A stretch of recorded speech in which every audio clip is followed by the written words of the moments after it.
Esta narrativa que Lucas nos traz a respeito da transfiguração de Jesus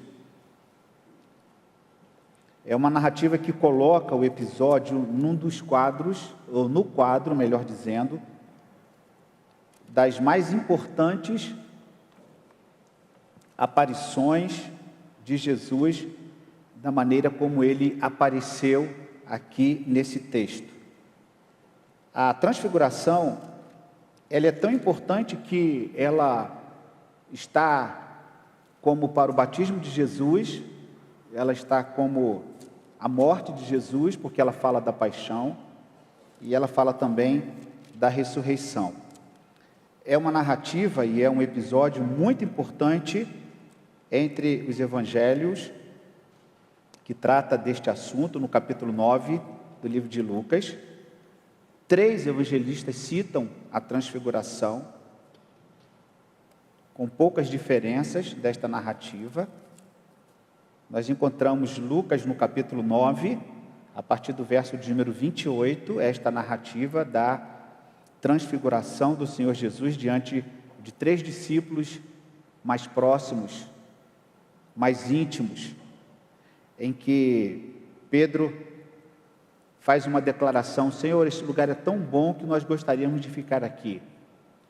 Ele sente a presença do Senhor, os discípulos sentem que ali era um momento especial, os discípulos possuem uma percepção, e esta não era a percepção de Jesus, e isto ficou muito claro para mim ao estudar esse texto, porque muitas vezes temos uma ideia equivocada desta afirmação de Pedro. Quando Pedro fala assim, bom é estarmos aqui, Lucas vai dizer assim, Pedro não sabia o que ele estava falando. E Jesus não concordou com aquilo. Porque o pensamento de Pedro foi um, e o pensamento de Jesus foi outro, completamente diferente. Eu vou falar com os irmãos neste tempo que resta. Lucas, no capítulo 9, a partir do verso 28, cerca de 8 dias depois de proferidas estas palavras, tomando consigo a Pedro, João e Tiago, subiu ao monte com o propósito de orar. E aconteceu que, enquanto ele orava, a aparência do seu rosto se transfigurou e suas vestes resplandeceram de brancura. Eis que 2 varões falavam com ele, Moisés e Elias, os quais apareceram em glória e falavam da sua partida, que ele estava para cumprir em Jerusalém. Pedro e os seus companheiros achavam-se premidos de sono, mas conservando-se acordados, viram a sua glória e os 2 varões que com ele estavam. Ao se retirarem estes de Jesus, disse-lhe Pedro, Mestre, bom é estarmos aqui. Então façamos 3 tendas, uma será tua, outra de Moisés e outra de Elias, não sabendo, porém, o que dizia. Enquanto assim falava, veio uma nuvem e os envolveu, e encheram-se de medo ao entrarem na nuvem. E dela veio uma voz dizendo, este é o meu filho, o meu eleito, a ele ouvi. Depois daquela voz, achou-se Jesus sozinho. Eles calaram-se, e naqueles dias a ninguém contaram coisa alguma do que se tinha visto. É uma metamorfose. Assim é a palavra grega para esse texto, metamorfose, transformação, uma mudança na aparência de Jesus. A transfiguração ela pode ser interpretada desta forma, uma mudança, uma transformação, uma metamorfose. Este é o termo que o Novo Testamento se utiliza para descrever a mudança na aparência de Jesus neste episódio com os seus discípulos. A sua aparência foi modificada, foi transformada. Enquanto ele orava, diz o texto bíblico, a aparência do seu rosto se transfigurou e a roupa ficou branca, brilhante. Assim é a transfiguração. A interpretação que a Bíblia dá para a transfiguração. O que foi a transfiguração? Esta metamorfose, esta mudança, essa transformação na aparência de Jesus que chamou a atenção dos discípulos que ali estavam. Mas não somente a aparência de Jesus se transformou, mas a presença de Elias, de Moisés e de Elias neste episódio também chamou a atenção dos discípulos, como também chama a nossa atenção. Há uma dúvida com relação ao local onde esta transfiguração tem ocorrido. Até o 4º século da nossa era, o Monte Tabor era considerado o local exato da transfiguração. Mas escavações arqueológicas do século XIX mudaram este entendimento. Alguns passaram a entender que o Monte Hermon, sim, foi o local da transfiguração. Algumas notas de rodapé trazem uma teoria e outras teorias, mas na verdade, este local, este monte da transfiguração, se o Monte Tabor ou se o Monte Hermon, ali aconteceu um dos episódios mais incríveis do Novo Testamento. Como eu disse no início, comparado ao batismo, comparado à morte, à paixão, à sua ressurreição, em virtude dos elementos que nós encontramos aqui nesse texto. Percebemos aqui, depois destes dias, diz aqui, depois de 8 dias, em que eles estavam reunidos, em que Pedro faz uma declaração muito importante, se o irmão percebe no próprio capítulo 9, quando Pedro, a partir do 18, faz uma declaração, uma confissão, de que Jesus era o Cristo. Em seguida, depois desse tempo, 8 dias depois, eles se encontram reunidos no monte. E aquela declaração de Pedro,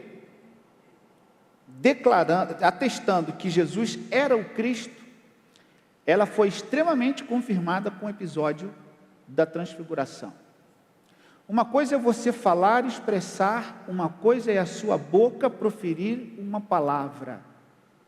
Uma outra coisa é você sentir, perceber e atestar pela sua própria experiência que Jesus é o Cristo. E a transfiguração ela é tão importante que ela avança na experiência de fé dos seus discípulos, dos seus apóstolos. Porque, como eu disse, uma coisa é Pedro, inspirado pelo Espírito Santo, movido pelo Espírito Santo, falar que tu és o Cristo de Deus. Mas logo depois, alguns dias, quando Jesus se transfigura, aquela afirmação de Pedro adquire uma outra realidade, adquire novo patamar de entendimento, uma nova compreensão que naturalmente foi além da sua experiência de afirmação de que Jesus era o Cristo. Por isso, ela é tão importante assim. Nesta transfiguração, que poderíamos desenvolver aqui muitas questões importantes a partir dela, por exemplo, nesta transfiguração, Jesus confirma a sua divindade. Jesus tem a sua divindade confirmada pelo Pai, que acontece em Mateus no capítulo 3, quando ele é batizado e a voz do céu que dizia: este é o meu filho amado, em quem eu tenho muita alegria. Há a mesma repetição, a mesma coisa, a aparição do Senhor, Deus falando com ele, com aqueles que ali estavam, atestando, confirmando aquilo que aconteceu no batismo em Mateus no capítulo 3. Este é o meu filho amado. Muito semelhante, muito igual. Daí a relevância e a importância, mais uma vez, desse texto, porque esse texto confirma esta filiação, a identidade divina de Cristo. Não apenas a humana, os discípulos acompanharam toda a trajetória de Jesus, mas eles precisavam saber com quem eles estavam lidando. Até porque, desde a época de Moisés, no Egito Antigo, os milagres já aconteciam. No mundo antigo, lá, na época de Moisés, no Egito, eles já realizavam determinados milagres. Determinados sinais, prodígios, eram feitos pelas mãos daqueles que operavam o mundo espiritual. Então, talvez, aqueles milagres de Jesus, para algumas pessoas, não estivesse sendo suficiente para crer, como muitos não creram. E o episódio da transfiguração, ele vai além dos milagres, porque ele nos mostra, na verdade, esta identidade, ele confirma a natureza divina da pessoa de Cristo. E isto muda o cenário religioso no mundo. Conforme nós lemos aqui em nosso boletim, em um dos textos que a ordem nos remete, quando ele diz assim, na ordem que nós lemos, um dos versos que nós lemos aqui, ele diz assim: e não há salvação em nenhum outro, porque abaixo do céu não existe nenhum outro nome dado entre os homens pelo qual importa que sejamos salvos. Esta declaração é uma declaração bombástica para muitas religiões, algo inaceitável. Ouvir esta declaração, imagine você é adepto de uma religião, de uma crença, você professa um outro Deus, uma outra religião, e de repente alguém chega e diz assim: olha, não há salvação em nenhum outro, porque abaixo do céu não existe nenhum outro nome dado entre os homens, pelo qual importa que sejamos salvos. A pessoa pode não aceitar de imediato, claro, óbvio. Imagine se alguém diz para você: a sua religião não tem valor algum, a sua fé não tem valor, você está equivocado. A transfiguração no cenário religioso, ela é tão importante, porque ela não apenas caminha na trajetória dos milagres, mas os discípulos podem perceber que aquela pessoa era uma pessoa diferente. Que aquele que ali estava era de fato uma pessoa que carrega em si este DNA da divindade, e isto muda tudo. Isto muda completamente o cenário da compreensão a respeito da pessoa do Cristo. Afinal de contas, quem nós estamos seguindo? Quem nós estamos seguindo? Os discípulos eram constantemente levados a pensar sobre isso. Vocês estão me seguindo por quê? Pelo pão que eu dou? Pelos milagres que eu realizo? Eu não tenho onde reclinar a cabeça. Eu vim fazer a vontade do meu Pai. Vocês querem me seguir? Jesus sempre confrontando os seus discípulos para que eles entendessem o preço que eles deveriam pagar por segui-lo. E esse texto da transfiguração, ele é um texto tão importante no Novo Testamento, porque ele não apenas atesta e mostra esta divindade do Senhor Jesus, esta diferença que ela traz uma nova compreensão a respeito da eternidade, da vida futura, que o texto também nos mostra isso. Tu és o meu filho amado. Veja o verso 35. A voz que dizia: este é o meu filho, o meu eleito, escutem o que ele diz.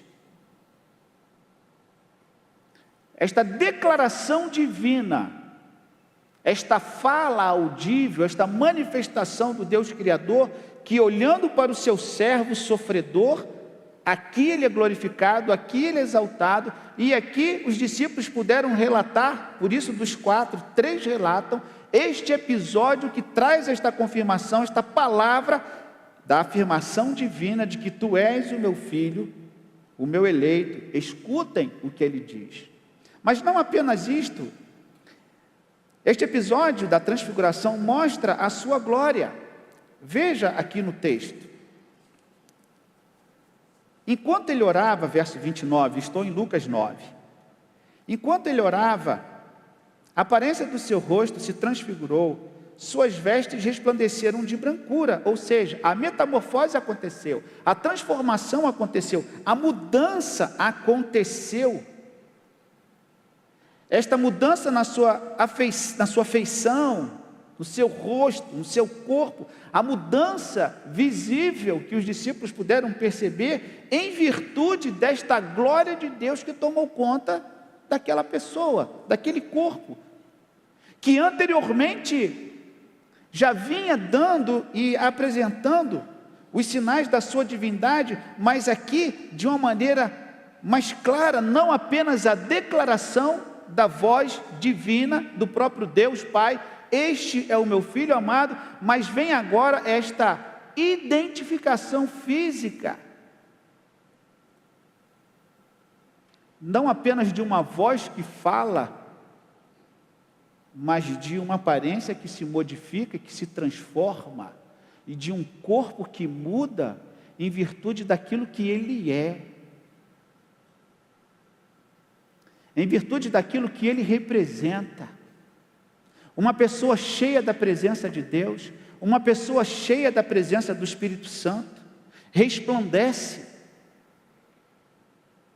se mostra e mostra o que é, a sua origem, a sua identidade, e nenhuma outra característica poderia acontecer ali, a não ser esta transformação da aparência, transferindo-se nisto, mostrando assim algo glorificado, algo brilhoso, algo que chama atenção, algo que talvez a gente não consiga entender. Por isso o monte da transfiguração, Jesus fala assim, não fala com ninguém não, vocês mantêm silêncio, aquilo que vocês estão observando aqui, muita gente não vai crer, mostra esta glória, e é interessante que não é apenas uma glória no momento, mas é uma glória escatológica, porque quando a Bíblia diz que Jesus passa por esse processo de transformação, de mudança, ele está fazendo referência assim, Deus já está nos indicando e nos mostrando como nós, como o crente seria no futuro. A transformação, a metamorfose que Jesus ali sofre por interferência direta do Pai, do Espírito Santo, ali é um indicativo real de como nós seríamos no futuro, quando o nosso corpo também, num estado de glorificação, iria brilhar. Que coisa fantástica, irmãos, que coisa impressionante. Veja o que diz Apocalipse capítulo 3, versos 4 e 5. Apocalipse capítulo 3, os versos 4 e 5. Tem muitos versos a respeito disso. A glorificação do corpo do crente após a sua morte, Jesus com o seu corpo glorificado, tantos textos que a palavra de Deus nos mostra. Apocalipse capítulo 3, os versos 4 e 5, diz assim: tens contudo, Sardes, umas poucas pessoas que não contaminaram as suas vestiduras, e andarão de branco junto comigo, porque são dignas. O vencedor será vestido de vestiduras brancas, e de modo algum apagarei o seu nome do livro da vida. Pelo contrário, confessarei o seu nome diante do Pai e diante dos seus anjos. Quem tem ouvidos para ouvir, que diz, ouça. Então, quando Jesus tem o seu corpo transformado, a glória aparece, é um indicativo de que no futuro escatológico, é até uma redundância, no futuro o corpo do crente glorificado teria esta aparência, as vestiduras, o brilho, a brancura, a pureza de toda a sua vida, tocada por Deus, influenciada por Deus. Há um plano divino aqui nesse texto dessa transfiguração. Há um plano de Deus aqui que mostra não apenas a sua confirmação da divindade, não apenas Deus mostrando a sua glória naquele momento, nesta glória escatológica, em conformidade com a sua divindade, sem que ele perdesse a sua humanidade, mas também mostra a sua paixão, mostra a sua dor e o sofrimento. Sabe por quê? Olha o que diz aqui o texto bíblico. Olha o que diz aqui Lucas, voltando para Lucas no capítulo 9, quando nós estamos olhando, lendo, olha que interessante. A partir do verso 29. E aconteceu que, enquanto ele orava, a aparência do seu rosto se transfigurou, suas vestes resplandeceram de brancura, eis que 2 varões falavam com ele, Moisés e Elias, os quais apareceram em glória e falavam da sua partida que ele estava para cumprir em Jerusalém. Que partida era essa? O que Moisés e Elias estavam conversando com Jesus? Já se perguntou isso, pastor Francisco? Creio que sim. Qual era a conversa? Qual era o teor da conversa de Moisés e de Elias? O que é que eles estavam falando? O que é que eles estavam conversando? O texto bíblico nos diz, e muitas vezes nós não atentamos para os pequenos detalhes. Eles estavam conversando sobre o quê? Sobre a morte de Jesus, sobre a sua partida. Vou falar daqui a pouco, porque alguns estão preocupados aí, que eu sei, porque eu também fiquei, de onde eles vieram, de onde que eles vieram. Moisés e Elias surgiram como eles apareceram aqui no texto, como é que é isso? E eu sei que muitos de nós teremos dificuldade de entender isso, mas eu chego lá, calma, até meio-dia eu chego lá. Vamos seguir aqui. Quando eles estão conversando sobre a partida. Essa partida é a morte, é o percurso que eles fariam até chegar em Jerusalém, todo o período considerado período da paixão. O que compreende o período da paixão? O período da dor e do sofrimento, a sua entrada em Jerusalém e a sua morte, todo o seu sofrimento, que inclusive é comemorado, o período da paixão, o período do sofrimento, o período da dor, o período do Calvário, em que ele chegaria ali naquela cruz para morrer. Esta é a conversa de Elias e de Moisés.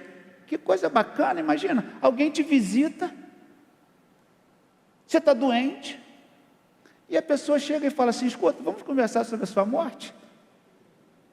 Imagina isso. Eu visitei os meus pais esta semana, passei 4 dias com eles, cheguei ontem, fui para lá na quarta-feira, cheguei ontem. Meu pai e minha mãe, um abraço, pai e minha mãe, estão muito bem, 96 anos. E como é que você conversa um assunto desse com essas pessoas? Uma pessoa que é cheia de vida, uma pessoa que ainda tem algumas coisas para fazer. Imagina então você. Vamos conversar aqui sobre a sua morte. Que hino você quer que cante no seu funeral, Henrique? Que leitura da palavra de Deus? Quem você quer que pregue? Vai ter ofertório no seu funeral? Imagina que coisa. Vem Elias e vem Moisés, e os dois estão conversando sobre a sua partida, o ingresso deles na paixão. Irmãos, isso não é assunto para qualquer pessoa, não. Aqui Pedro, Tiago e João poderiam desistir de caminhar com Jesus. Sabiam disso? Eu disse: eu não estou para isso não, estou fora. Eu estou fora, não é essa a minha percepção, não, o Senhor vai morrer. Pedro, inclusive, foi um dos que falou: não, Senhor, nada vai lhe acontecer, o Senhor não sabe o que está falando, o Senhor morrer. E Jesus fala assim: sai daqui, Satanás. Não venha com essa conversa, porque eu vou, o Calvário me aguarda, a cruz me aguarda. Jesus não é o coitadinho, coitado porque ele morreu, não. Era propósito do Pai que ele morresse, que subisse naquela cruz e morresse pelos nossos pecados. E é por isso que não há salvação em nenhum outro, e nós precisamos crer pela fé. E é por isso que os milagres, se eles não foram suficientes, e eles foram suficientes, e muitas vezes eles foram suficientes, sim. Não estou dizendo que os milagres não são suficientes, mas se porventura para alguém não é suficiente, então suba lá no monte com Jesus, vá buscá-lo e vai ter experiência com ele, e você vai ouvir, e você vai perceber esta realidade da presença de Deus, não apenas com a voz audível: tu és o meu filho amado, mas você vai perceber a mudança e a transformação na sua vida, pelo fato do Espírito Santo habitar na tua vida e transformar o teu coração, e transformar a sua realidade. E se você não crê nisso, de fato você é um incrédulo, que precisa se converter, porque as demonstrações são claras. E por mais que Pedro tivesse então a sua experiência com Jesus, e ele vai tendo as suas experiências, assim como Tiago e João, mas parece que nenhuma delas estava sendo suficiente, até porque Pedro, segundo a Bíblia, só vai se converter depois que Jesus morre. O irmão sabe disso. Porque Pedro estava caminhando com ele, mas precisava se converter. E esse episódio da transfiguração é um episódio incrivelmente importante na vida dele. E como sempre, o nosso Pedro, nosso Pedrão, e como sempre, o nosso impulsivo Pedrão, toma a palavra, entra na conversa e diz assim: ó Senhor, bom é estarmos aqui. Que coisa maravilhosa. Vamos fazer 3 tendas. Olha o judaísmo na cabeça de Pedro. Olha o judaísmo impregnado na cabeça de Pedro. Olha o sistema religioso impregnado na cabeça de Pedro. Senhor, façamos 3 tendas. Uma para Moisés, começou com Moisés, lembram os tabernáculos, lembram o Êxodo, o Levíticos, lembram as ordens que Deus dá a Moisés de construir a tenda, construir o tabernáculo, e aí depois vem lá o templo, nessa construção histórica do templo, da presença de Deus. Ou seja, Moisés fez para tanta gente, vamos fazer uma para ele agora, vamos fazer uma para Elias, e vamos fazer uma para o Senhor. Eu sei que Deus não habita em templos feitos por mão de homens, mas é tão bom estar aqui. Que delícia esse lugar. Se for o Monte Hermon, se alguns acreditam, mais de 2.000 metros, inclusive com neve. Se for o Monte Tabor, se a sua crença é que ele se revelou no Monte Tabor, 500 metros aproximados. Então, dependendo da sua posição, se foi no Tabor ou no Monte Hermon, você poderia perceber algumas outras nuances e diferenças e características próprias de cada. Mas ali os discípulos estão com Jesus e Pedro então fala: vamos construir aqui uma barraca. A mente judaica impregnada na pessoa dele, dos seus discípulos, e ele fala assim: bom é estarmos aqui, façamos uma tenda, uma para Elias e outra para Moisés, uma para Moisés. E por que Moisés entra nessa história e Elias também? Porque Moisés representa toda a religiosidade pré-cristã. Porque Moisés representa o estabelecimento da religião judaica, do berço do cristianismo, porque Jesus era judeu, Jesus nasceu naquele ambiente, porque ali, quando Moisés aparece conversando, ele vem trazendo todo o arcabouço legal, implementado ali a partir do livro do Êxodo, da saída do Egito, e o livro de Levíticos e Números, de toda a trajetória pregressa à vinda de Cristo, ao que aconteceu anteriormente. Porque Moisés é aquele que tira o povo do Egito e leva para a terra prometida, e a Bíblia diz que Deus, por meio de Moisés, deu as leis. Então Moisés é a figura emblemática, ele é o estadista, ele é o importante nesta configuração de nação do povo de Deus. Ele é o juiz, ele é o intercessor, ele é a figura mais importante do Antigo Testamento, porque diretamente ele recebe as leis da parte de Deus para o seu povo. E por que Elias? Porque Elias também representa os profetas.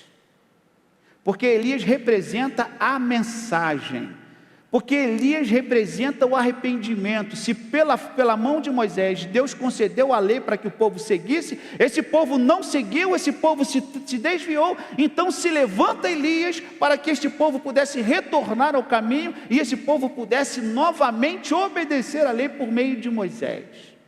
E é por isso que levanta-se Elias, e Elias então é a voz profética, Elias é o porta-voz de Deus, Elias é o arauto, ele é o atalaia, Elias é aquele que está falando: não, olha, é por aqui, é por ali, não vem para cá, não vem para lá. Elias é aquele que está combatendo o combate espiritual, é aquele que está sendo duro com o seu povo, é aquele que representa a figura profética do Antigo Testamento, um conjunto perfeito que retrata o Antigo Testamento.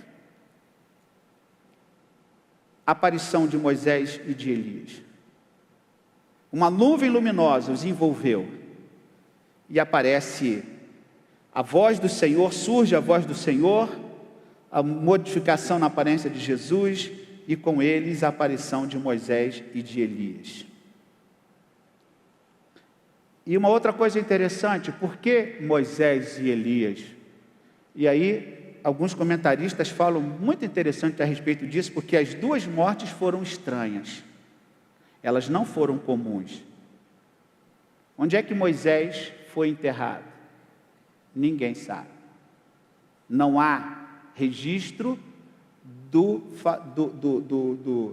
local de sepultamento de Moisés. Não há. E Elias também não morreu.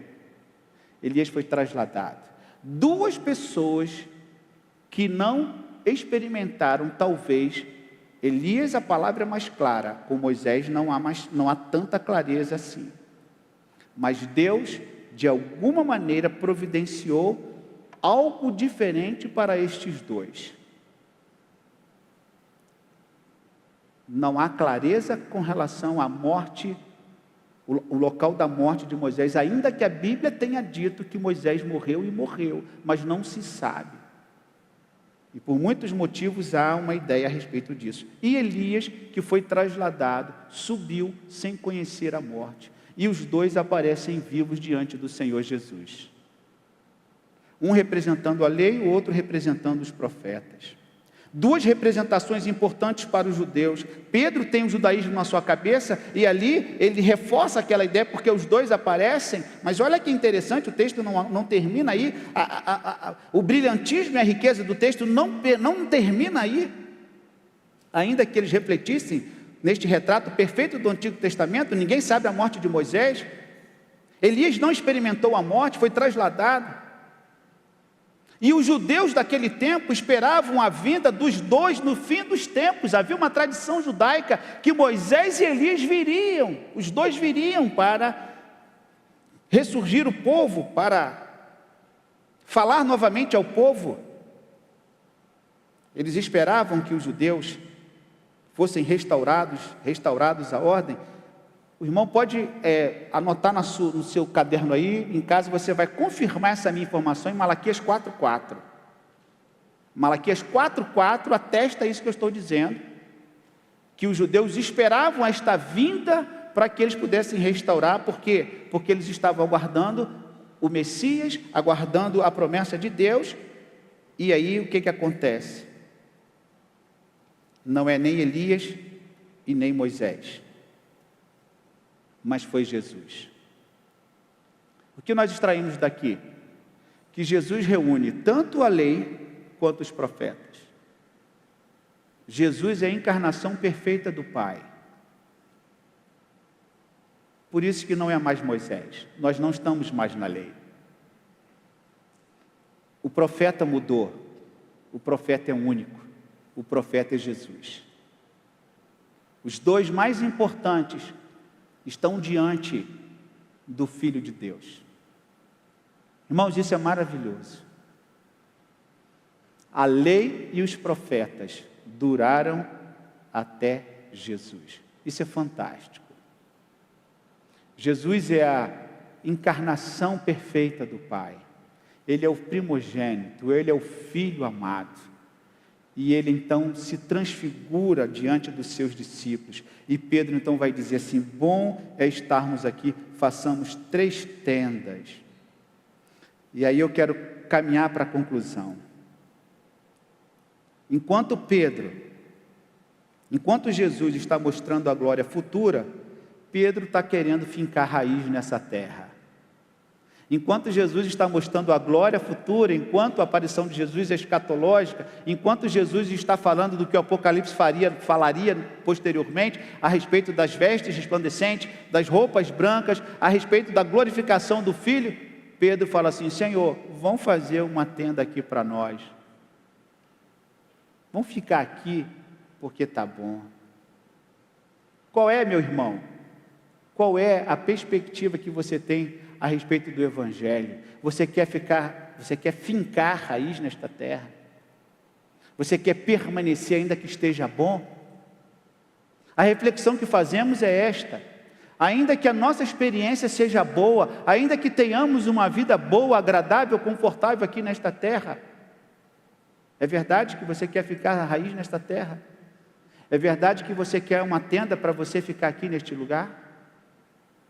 Aqui está a decepção de Pedro. Sabe por quê? Aí eu vou ler no texto para você confirmar isso.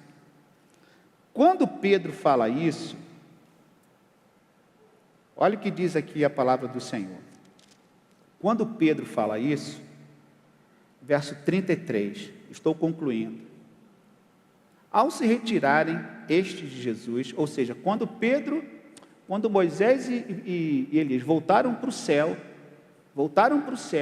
e aí Deus é poderoso para fazer o que Ele quiser. Eles estavam na presença de Deus, sim. Eles não estavam no lugar aguardando, eles não estavam dormindo, eles estavam na presença de Deus, e Deus permitiu que esses dois estivessem com Jesus naquele momento e conversando sobre a morte, sobre ali o sofrimento de Cristo, sobre a paixão de Cristo.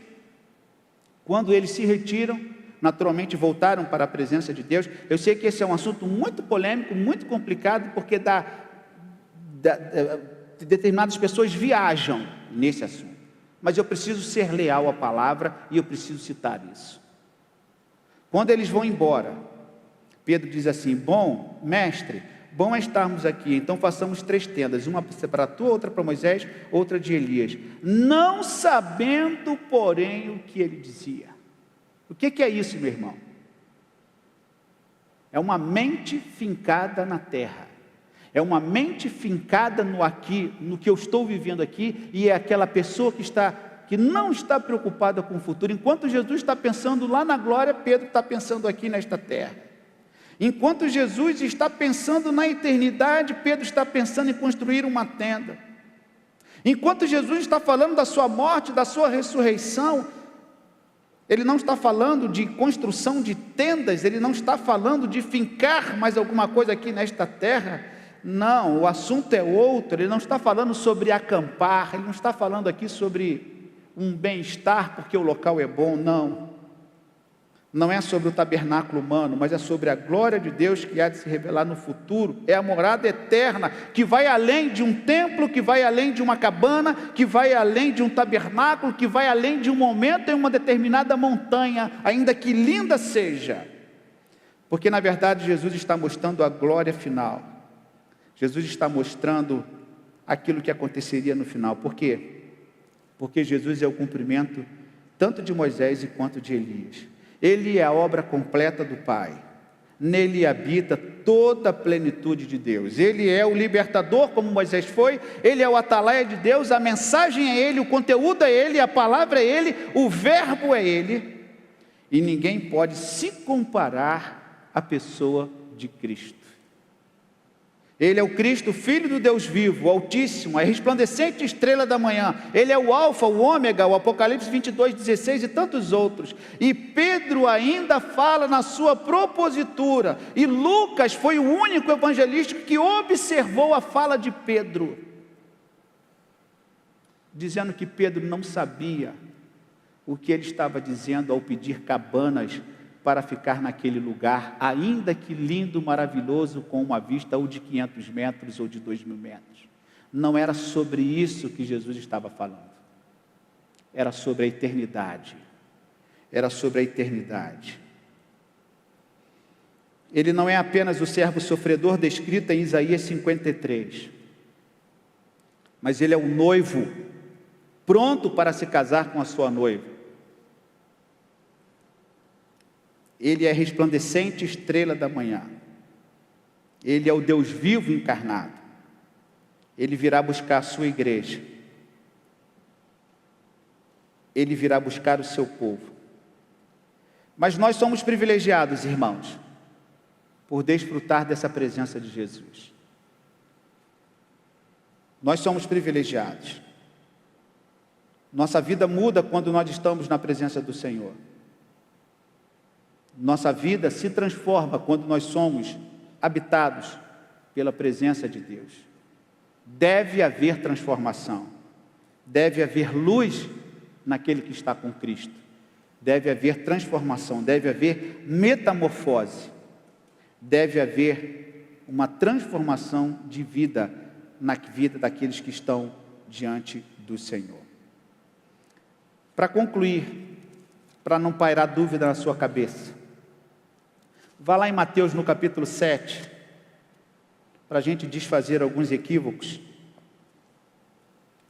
Olha que interessante, Mateus 17, a partir do verso 9, para desfazer alguns equívocos. Mateus 17, a partir do 9. Descendo eles do monte da transfiguração, é a narrativa de Mateus. Descendo eles do monte, ordenou-lhes Jesus: a ninguém conteis a visão, até que o Filho do Homem ressuscite dentre os mortos. Mas os discípulos o interrogaram, porque dizem, pois os escribas, ser necessário, mas os discípulos os interrogaram, por que dizem, pois os escribas, ser necessário que Elias venha primeiro? Olha a ideia judaica de que eles aguardavam tanto um quanto o outro. Então Jesus respondeu: de fato Elias virá e restaurará todas as coisas. Eu, porém, vos declaro. Leia comigo em voz alta, irmão, verso 12. Elias já veio e não reconheceram, antes fizeram com ele tudo quanto quiseram. Assim também o Filho do Homem há de padecer nas mãos deles. Não houve uma aparição como os judeus entendiam. Não houve uma reencarnação na pessoa de Elias. Elias veio sim, em pessoa, em carne e osso, e foi estar na presença do Senhor. E Jesus então aqui explica: vocês estão aguardando Elias, eu estou dizendo para vocês, Elias já veio. Ele está na presença do Pai. Então, os discípulos entenderam que lhes falaram a respeito de quem? De João Batista. Aquilo que os discípulos que os escribas estavam compreendendo ser uma aparição, uma nova aparição de Elias, eles estavam equivocados. Na verdade, foi João Batista, completamente diferente da pessoa de Elias. Elias era Elias, João Batista era João Batista. E cada um teve o seu ministério. E João Batista foi o precursor, ele foi o atalaia, ele foi aquele que iniciou a obra profética de Jesus, vindo antes de Jesus. O espírito de João Batista, a vida de João Batista, o ministério de João Batista como pessoa única de Deus, distinto de Elias. E Jesus aqui então explica e traz essa distinção a respeito de uma coisa e de outra coisa. Pedro pôde ter esta compreensão, pôde entender, como os discípulos também entenderam, e eles então tiveram aquela experiência magnífica que nós refletimos sobre isso. Qual é o melhor lugar para estarmos? Numa montanha, numa cabana, num templo, ou na presença de Jesus? E, não apenas isto, o que nós fazemos com tudo aquilo que nós cremos, com tudo aquilo que acreditamos? O que nós fazemos com todo este conteúdo que nós estamos ouvindo e lendo todos os dias e que nós nos envolvemos com isso? Para quê? Qual o objetivo disso tudo?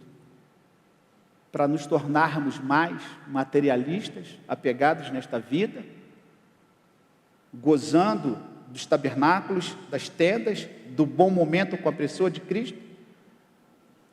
Ou nós devemos nos preparar para a glória futura que está sendo revelada na pessoa de Cristo? Esta é uma reflexão para nós.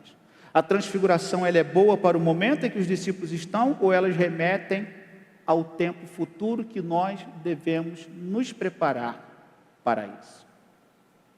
A transfiguração, ela é clara. Este é o meu filho amado. O corpo se transforma, os discípulos percebem. Mas não venhamos com essa história de que isso aqui é muito bom e a gente vai ficar aqui montando tenda. Não é isso. É lá. É lá na eternidade. E você está preparado para isso? Você talvez esteja, você que nos ouve pela internet, com muito carinho, talvez você esteja se preocupando com as suas tendas. Talvez nós aqui, alguém esteja se preocupando com a tenda, com a aparência, com o local fresco, com a vida boa, com a vida tranquila, quando na verdade Jesus está nos mostrando uma outra coisa, algo que vai além de uma tenda aqui. Ele está nos mostrando a vida eterna, que ainda começa aqui, mas não termina aqui. Bom é continuarmos na presença do Senhor. Bom é estarmos com Cristo, seja numa tenda, ou embaixo de uma árvore, no templo, no navio, em qualquer outro lugar.